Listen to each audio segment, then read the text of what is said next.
As for the generals, they do play the same kind of parts in every single incarnation, but again, their personalities differ from source to source. In their past lives, they were advisors and companions and general guardians for Endymion. We actually get more background story for them in the live-action version, where they were shown like sparring with him and hanging out and being best buddies, and like I kind of expected them to like skip off into the sunset eating ice cream with one another. Like, I don't know, it was really touchy-feely, kind of emotional, the few flashbacks we got of the generals in the Silver Millennium. So Jadeite is always the second youngest, which kind of explains that middle child syndrome that he keeps displaying, though it doesn't really explain why he's such a misogynist. He is overly cocksure of himself in every single incarnation. He's always trying to show how much better that he is from everybody else, and it only just serves to highlight how terribly insecure and horribly unprepared that he is about absolutely everything he's about to deal with. For instance, getting hit by a 747.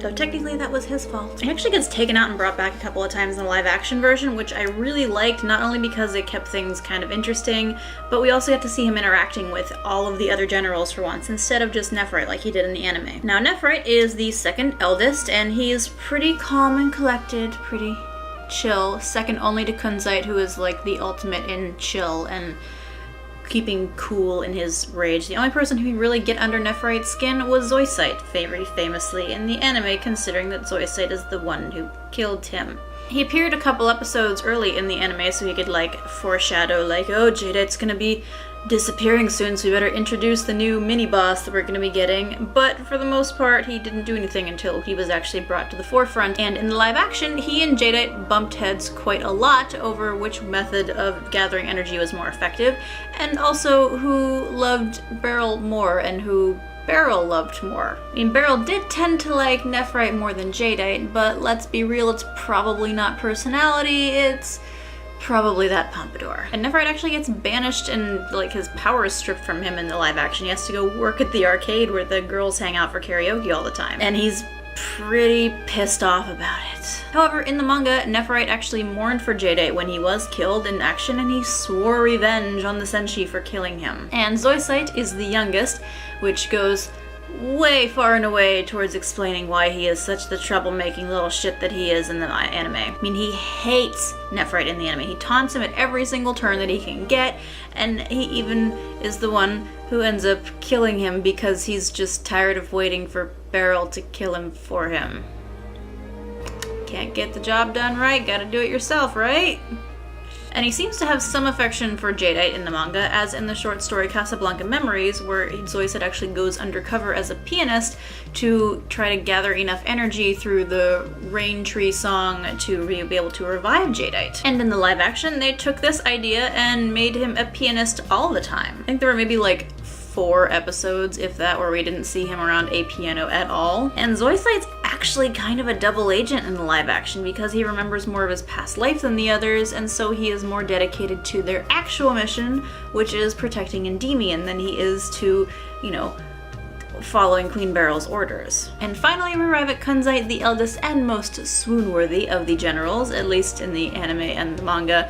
In the live action, he's a little bit crazy. Kunzite and Zoisite have a relationship in the anime, as kind of everybody knows about the interesting dubbing choices that they had to make in the 90s. And Kunzite actually uses Zoisite's death as kind of a personal vendetta and like the rage-fueling machine to go and defeat all the Senshi because, you know, you killed my lover, blah blah blah blah. He also gets more screen time than the others, helping out Zoisite in the background, like formulating all of his plans before he finally gets to take over as head energy gatherer. In the manga, the Light of the Silver Crystal actually reawakens all of Zoisite's memories about the past, and he's able to go back to the Dark Kingdom and revive all of his fellows so they can remember their past as they're the guardians of Endymion and realizing they all went wrong and our only mission was to find our master, but we were seduced by evil again, and then they all went back to sleep and turned into rocks again. And the true reason that he kidnaps Endymion is not because Queen Beryl wants him to, but because he figures,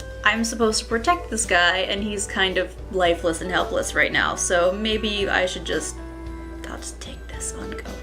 There are a couple of scenes later in the manga too, where the generals reappear as ghostly advisors when Mamoru's like, I don't know what to do, what should we need to do something. Do you guys have any clue what we should do? And they're just like, follow your heart, Master Endymion, or some, I don't remember, I need to go back and read them again. It's not known if they ever really regain their full human forms all of the time, but I figure if Serenity could revive the Amazoness Quartet from the Amazon stones, then reviving 4 other stones into her husband's guardians, that shouldn't be too hard to ask, I wouldn't think.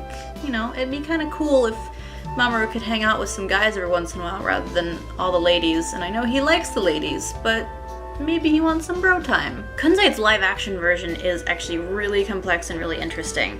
He was actually a rogue agent that Beryl had to strip all of his memories away and dump him in this old mansion in the middle of Tokyo because he caused too much trouble. And when his memories returned, he was kind of a berserker. He couldn't be trusted with too many missions because Beryl just wasn't sure where he was gonna jump. He hated everybody, he hated everything, and he was more than a little bit insane thanks to the fact that he had to watch everybody he cared about get killed in the past life. He's like my second favorite PGSM character just because of how you never really know with Kunzite. He could go this way or this way.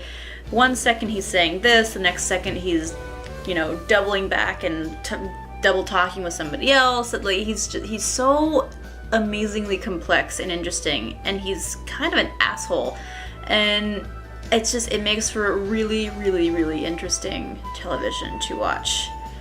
And he makes this face. Okay, so next week we will start in with the second season villains, and I don't know if I'm going to do movie people or not yet, but we might see a little bit of movies. I could probably figure out a way to work them in, but we'll see. Okay, talk to you guys next week. Thanks for watching. Bye.